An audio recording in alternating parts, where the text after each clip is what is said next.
বিসমিল্লাহির রহমানির রহিম। আসসালামু আলাইকুম। তো আপনারা দেখতেই পাচ্ছেন 2 দিন আগে কিন্তু আমাদের বাড়িতে হয়েছিল পিঠা উৎসব। তো খালামণি আসছিল, সেই জন্যই আর কি আমরা পিঠা বানিয়েছিলাম, চিতই পিঠা। আর এই শীতের দিনে চিতই পিঠা আর হচ্ছে মাংস বা কোনো বাটা মশলা বলেন, খেতে এত দারুণ লাগে, আর যদি হয় সেটা গরম গরম। তো দেখেন আম্মু কিন্তু এখানে বানিয়ে নিচ্ছে চিতই পিঠাগুলা। কি আপনাদের কি লোভ লাগছে? হ্যাঁ, লোভ তো লাগারই কথা।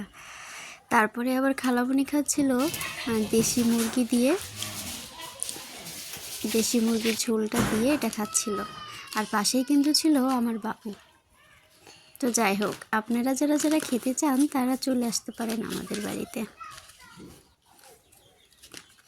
তো দেখেন সেই দিন কিন্তু আমাদের পিঠা বানাইতে বানাইতে রাত হয়ে গেছিল, কারণ সেই দিন কিন্তু আমরাও অনেক পিঠা বানিয়েছিলাম।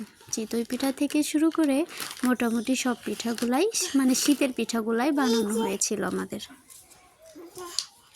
তো দেখেন বাবু কিন্তু খাওয়ার জন্য বসে আছে।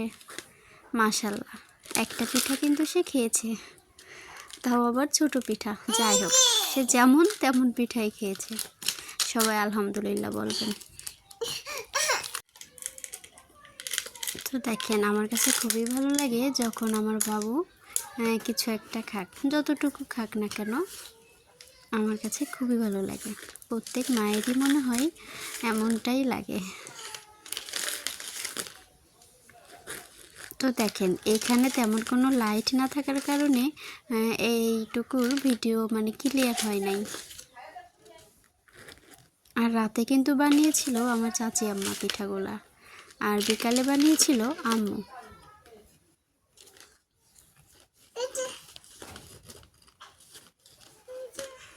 তো আপনারা কারা কারা শীতের পিঠা খেয়েছেন সবাই কমেন্ট করে জানাবেন। আর একটা কথা বলি, এই বছরে কিন্তু এইটা আমাদের ফার্স্ট পিঠা খাওয়া, আলহামদুলিল্লাহ।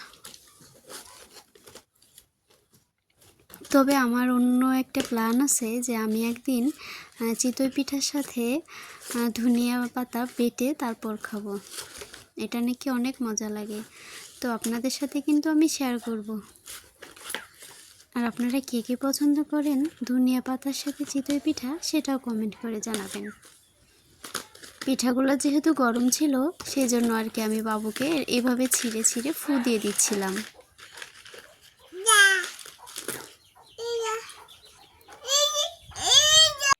তো পাশেই কিন্তু আমার বাবু কথা বলছে, সেই জন্য আর কি ভয়েসটা দিতে একটু সমস্যা হচ্ছে। তো সবাই ভালো থাকবেন, আল্লাহ হাফেজ।